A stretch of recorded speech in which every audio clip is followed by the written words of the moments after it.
stand in front of the camera, I feel like it's easy to get a... Hasn't changed on my phone yet, though, but that...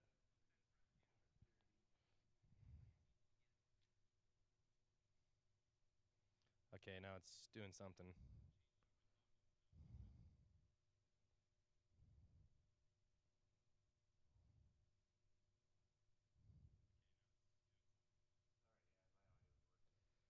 Okay, that looks much better. That actually, I look about right. I look like such an idiot. This is why I'm behind the camera. So this is what my stream looks like right now. Yeah, mine was just like that a minute ago. That's why I was looking at it so weird. But now it's, So I think it looks right. A pretty decent delay. Yeah, it's a good. Between devices, you know, as well. Ooh, I didn't even realize that. Let's see what happens when yours finally catches up. Oh man. That's what I noticed. They don't. You think it's live, but nobody actually gets it at the same time. Yeah. It's sort of weird. There's like a 2-minute window. That's weird. Kinda. I know Ustream's a little closer than that. We used a private server. This kid actually comes up to Steamboat all the time,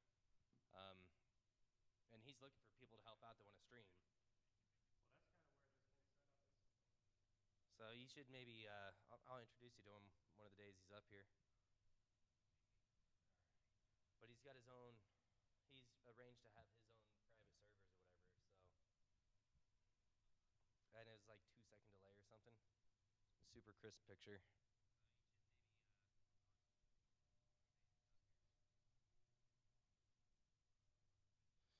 Do you know they're not going to do a stage, are they, or do they want like a small? It seems like for this size room, it wouldn't be bad to have a little. Yeah, just like maybe 1 or 2 sections. And I don't know how many seats. I think it's like 50 seats or something, or 75 or 100 maybe. I mean, like people up on stage at the same time. I think 8. Yeah. More information than I do. Try calling Tyler here. Man, I look so poor on camera. I'll join you instead. It's looking good on my phone.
Hello, Mr. Brown. I'm moving. Here, I can let you see what I'm doing as I sort of test the audio.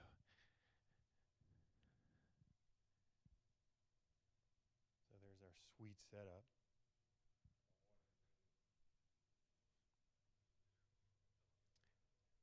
Yeah, so you're hearing it. I heard it come through Will's phone too. Does it seem loud enough? Okay, I'm gonna like totally crank it and tell me if it sounds like too loud.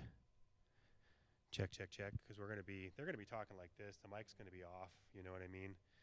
Check 1, 2. Yes, counselor, I object. Oh, I mean, I agree. Hey, check. So that was way too hot. Yeah, that one was way hot. I'm gonna bring it back down to 0. Hey, check, check, check. 1, 2. Check 1, 2. Check 1, 2. 2 mics.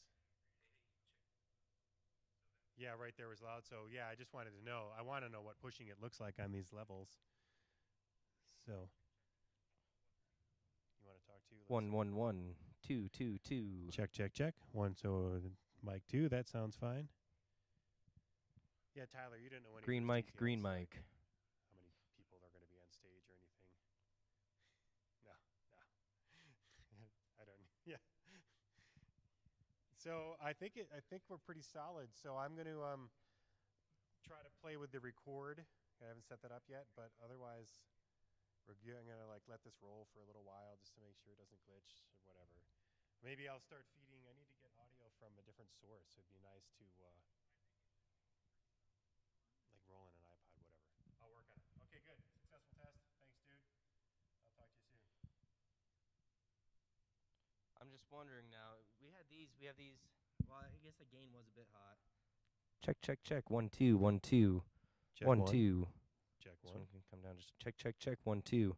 I'd like to have these even so that it's even in the room as well. Check 1, 2, 1, 2.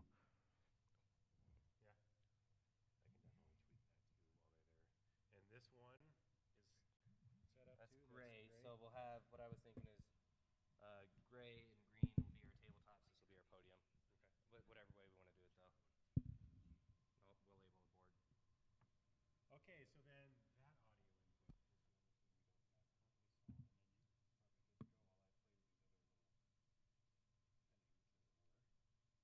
probably good to go while I play with these other little settings a little more.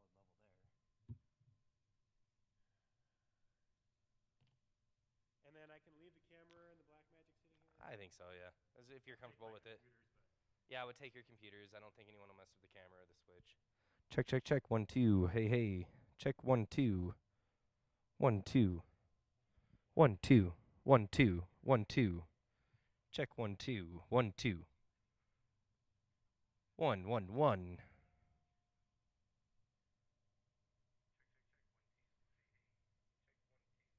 It's not too bad. Impressive. See any of the new ones? Star Wars? I haven't. Are they good? Yeah, it's like I think there's 2 new ones after your episode. Oh, I've seen a couple like little previews. Now that Disney's doing them, I haven't seen any of the full movies. Heard mixed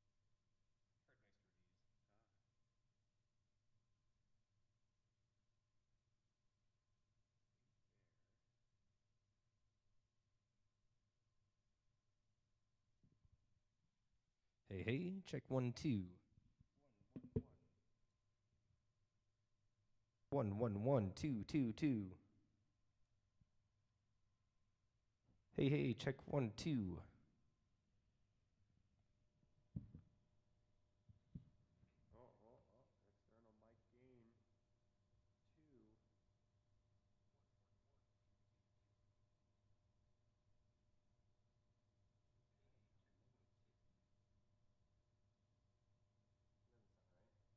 It doesn't. It's like, is that taking mic to line level? You know, maybe because it's a mic level in. So if you pad it to -60, it can accept that line.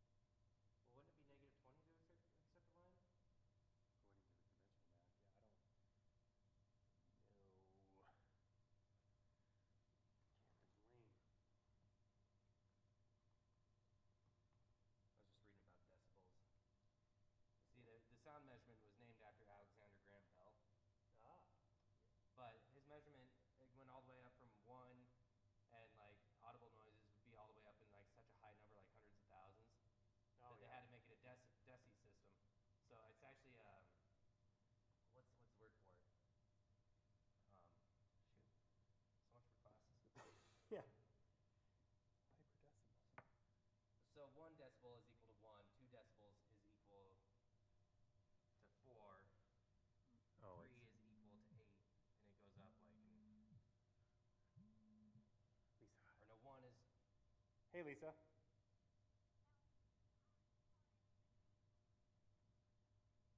No, we were funny because we're at the other end of the Grand right now, and Will and I were both like, we should just sneak in and get her. We should have, you know. No projector, no screen. How about a little stage with the chairs on it and stuff? Yes. And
Check, check, check. 1 2. 1 2. Hey, hey. Check 1 2. 1 2. 1 2. Check, check, check. 1 2. Anything?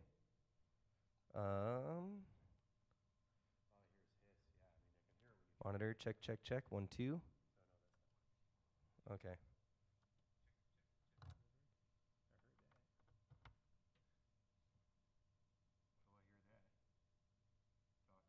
Check, check, check. 1 2.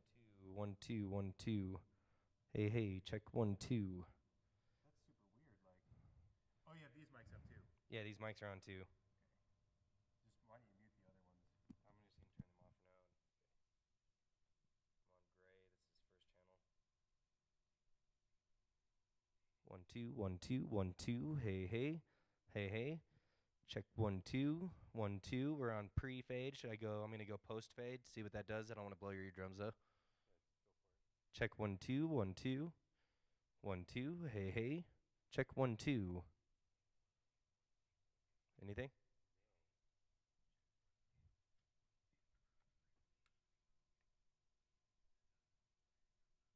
God, I sound like an idiot. Hey, hey, check 1 2. 1 2. 1 2. 1 2. Hey, hey, check 1 2. 1 2. 1 2. 1 2. Hey, hey, check, check, check, check.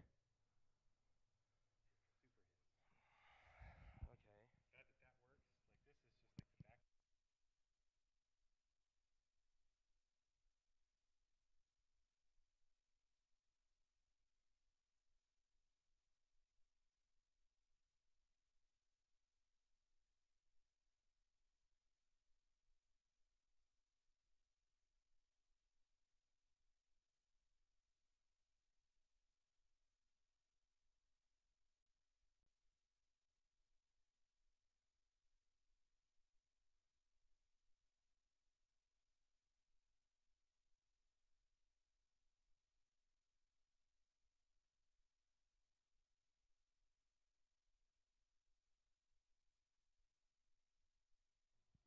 Hey, hey, check, check, check. 1 2.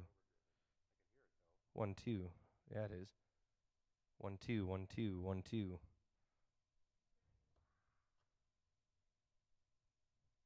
Go back into 1. I'm going to try post. Check, check, check. 1 2. There it is. Does it sound decent? Yeah. So I had a bad cable there. Yeah, that sounds super clean. Check 1 2. Super clean? Yeah. So yeah, let me go across the rest of the mics. Check, check, check, check. 1 2. 1 2. Hey, hey, check 1 2. 1 2. 1 2. Clean. Okay, round. 1 2. 1 2. Hey, hey. Sounds great. You like it? Okay, cool. I'm almost wondering if we should have gone out aux 2 into the. I mean, it's working, so I Yeah, think we this just is kind of leave fine it at since that. we're not really, I guess this. We Yeah, have that's control fine. of your master. It's essentially just another send. Yeah, it Or is just using essentially left another as send. another send. Yeah, that's the way I like to think of them. I don't like to think of it as left and right. It's 1 and 2 for me Just two more. more channels out of your board and you send wherever you want. And So yeah, I don't know what part of that is not working. my guess would be with this guy, and some of these have different configurations, like tip to 1, ring to 2. So this could be Specialized one for a certain. it. Yeah, it could be something that's not. Wonder if it's labeled. But how random. So the decibel system. This is the way it works. 1 decibel is 10 bells. 2 is 100 bells. 3 is 1,000 bells. Oh, okay. It goes up like that because Okay, bells. I'm with Like you now, original yeah. idea, you'd be in like the cajillions Right. measuring audio, and Right. no one wants to count up to a cajillion. Right. So just something I learned the other day. Decibels. It's the number of bells that are ringing. So 1 decibel is 1 bell, and 2 decibels is 100 bells. Or is it I 1 guess bell so. more? Yeah, it's hard for me to explain now. Hey, I guess I should read the chorus again. Yeah. Damn it. That's a really cool chorus, man. I would recommend it for anyone that's in the industry. What is it? It's just it's on Infocom University Essentials of Audio Visual or something, and it goes all the way from like internet stuff to video stuff to sound stuff to lighting to, just goes goes through like the basics of everything, which sometimes that's what you need touching up on. Oh, for sure. No, I like that kind of stuff. And for me, every once in a while, it'll be those one little like, oh, that's a cool, you know. Yeah, yeah. Throughout the course, you have lots of those like, oh, that's cool, or like you learn how a DMD chip works on a um, DLP projector. Oh. So like professional DLP projectors have 3 discrete DMD chips, one for red, one for blue, one for green. And then like these really cool color splitting and combining mirrors. I like to combine mirrors. Yeah.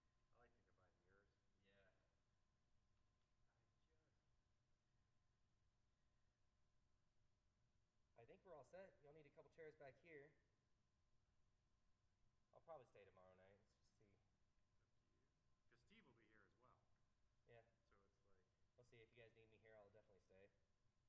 If it looks interesting, I'll consider. If it looks interesting and I'm not needed, I'll consider. But I'm trying to get a bunch done at the house right now.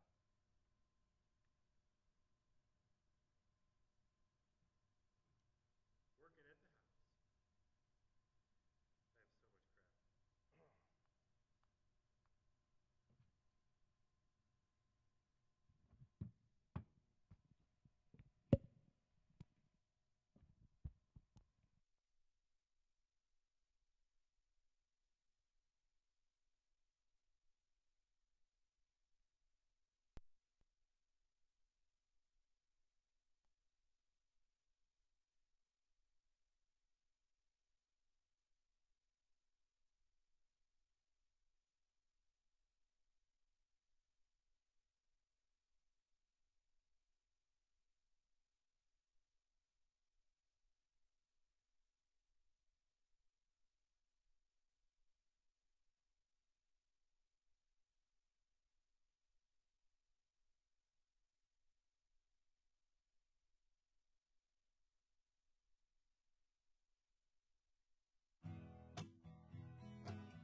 150.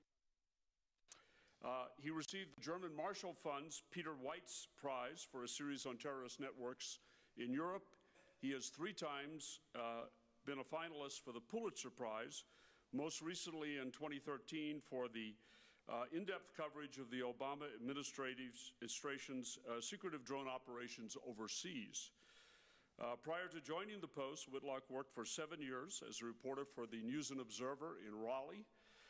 He graduated with a degree in history from Duke, where Craig and I have a touch point. We were both editors of the student newspaper, approximately 25 years apart. Yes, but reflected glory is still wonderful, so I'm pleased to claim kinship. He grew up in Kennett Square, Pennsylvania, which calls itself the mushroom capital of the world. He is married to the brilliant journalist and author Jennifer Toth. They live in Silver Spring, Maryland with their son Kyle. The whole family is enjoying Steamboat this week. And ladies and gentlemen, I give you one of the nation's great reporters, Craig Whitlock.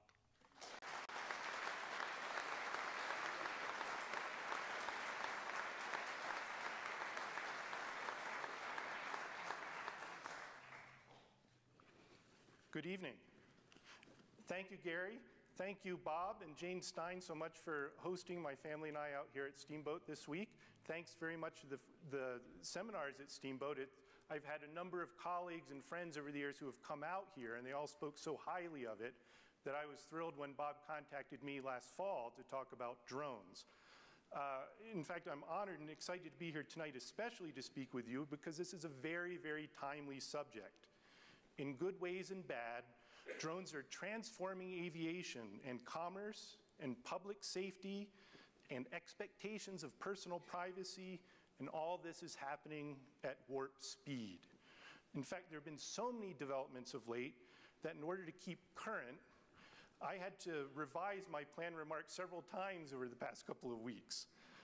And just to give you a sense of this, on Monday of this week, I published a page-1 story in the Washington Post about how the Federal Aviation Administration, the FAA, which has been rather slow in admitting that it is a problem on its hands, the FAA is now growing increasingly worried about the number of risky incidents involving small rogue drones interfering with regular air traffic in restricted airspace. Just in the last 2 weeks, rogue drones have been reported by pilots flying over New York City, Newark, New Jersey, Phoenix, Dallas, Atlanta, and others that haven't even been reported publicly yet. Last week, a drone crashed into a skyscraper in Cincinnati. Another one delivered a shipment of heroin to a prison in Mansfield, Ohio, sparking a riot on the ground. Earlier this summer, drones have crashed into people on the ground during a parade in Seattle, during an outdoor festival in Albuquerque. One stalked a young woman from Tampa as she was walking out of a bar to her car, and the list goes on and on. That was the story I published last Monday night in the Washington Post. Last night, about 10 o'clock Eastern Time, the FAA finally coughed up some revelatory statistics that journalists such as me had been requesting for months. And these statistics show that pilots, airline pilots, helicopter pilots, general aviation pilots, have been reporting risky encounters with rogue drones at roughly 4 times the rate of last year. In June and July of this year, this summer, the last 2 months, nationwide, pilots reported between 4 and 5 encounters a day, close calls a day with drones in airspace where they're not supposed to be. Prior to last year, such incidents were almost unheard of. In fact, the FAA didn't even bother to track them. This is a pure reflection of a recent flood of cheap and inexpensive drones that are easy to fly that have hit the market in the last year or two. They are proving immensely popular. These are small drones weighing only a few pounds each. You've probably seen pictures of them. They almost look like, toy helicopters or something. But they're equipped with cameras. They can fly thousands of feet in the air in some cases. And they can bring down an airplane if it hits them in the wrong spot, like it gets sucked into an engine, cracks a windshield, or forces a pilot to alter course during takeoff or landing. Now, before I get too far, let me define what I mean by the term drone. My simple basic definition is this: any aircraft of any size that is flown via remote control without a pilot on board.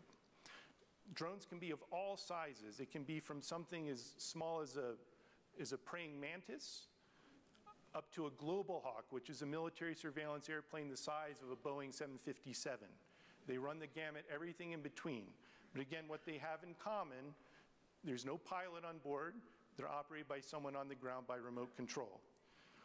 Almost all drones have a communications link to an operator or pilot on the ground, someone who's navigating the controls in some fashion, whether somebody who's within sight of it or somebody halfway around the world, as in the case with military drones. But that's changing too.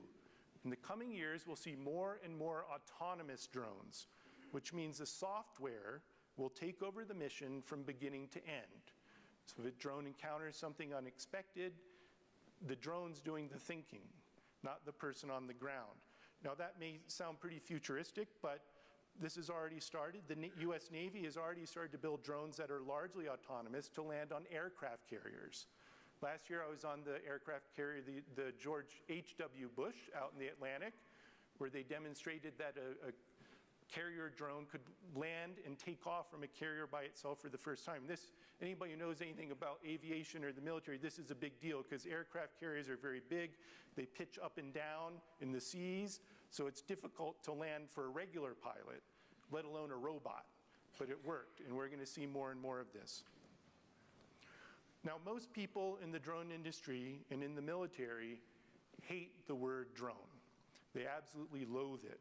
They prefer lots of other acronyms like RPA, which stands for Remotely Piloted Aircraft, UAS, which is Unmanned Aircraft Systems, UAV, Unmanned Aircraft Vehicle. They just don't like the word drone, primarily because it conjures up images of flying robots armed with missiles that blow up terrorists. And there is that image. And that's not a good image if you're in the drone industry trying to sell lots of these kind of aircraft for peaceful, noble purposes. But personally, I think drone is a perfectly good and reasonable descriptive word. When I say drone in an article in the Washington Post, most people know what it means. And most people are coming to learn more about them all the time. Regardless of what you prefer to call them, these robotic aircraft constitute a sweeping new revolution in aviation. And I don't use the term revolution lightly.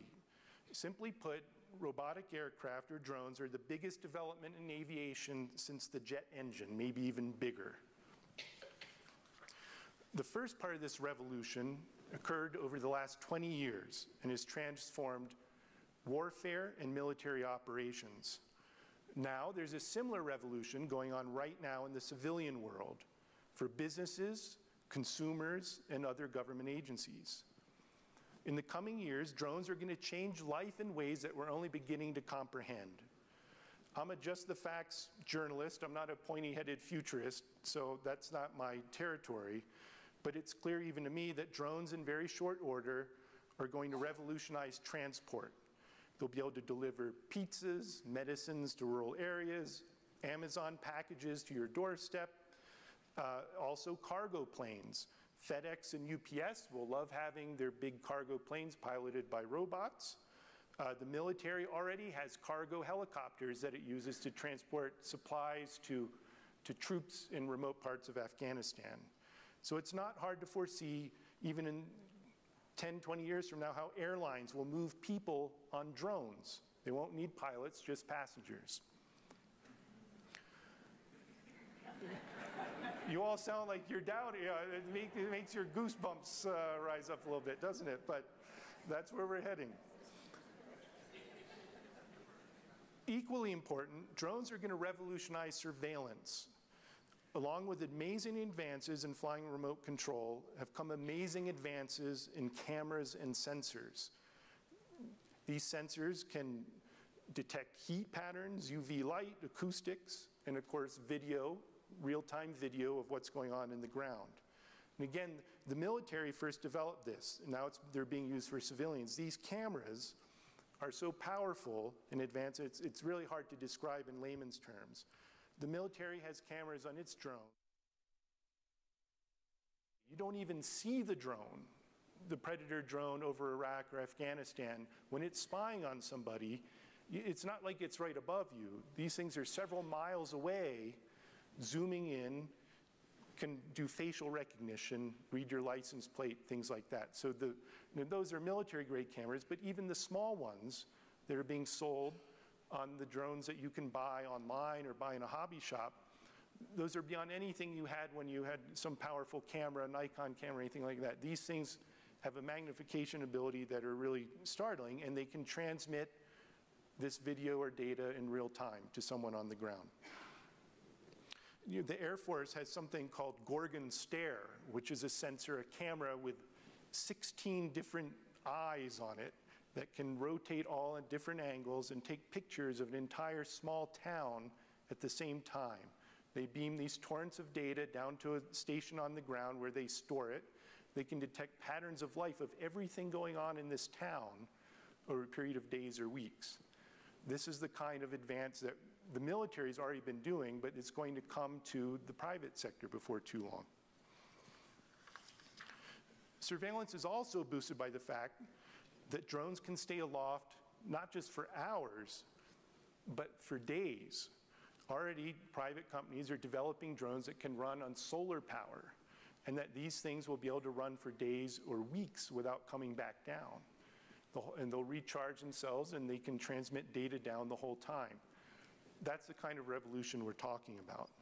So again, the technology advances have been rapid and stunning, and it's hard to overstate it. What hasn't kept up is policy making, common sense, and that's going to be the heart of my talk tonight. The biggest problem right now with drones is safety. Despite incredible enthusiasm among entrepreneurs, big business, technophiles, military, and hobbyists, they're not quite ready for prime time. They crash a lot. They fly out of control a lot. This goes for big drones and small drones. When I was reporting an investigative series for the Washington Post last year on drone safety, I was stunned to discover just how common it was for Air Force Predator drones, usually armed with Hellfire missiles, to lose their communication links with pilots on the ground and fly out of control. In several cases, Predator drones flying over Afghanistan simply vanished into thin air. Nobody ever saw them again.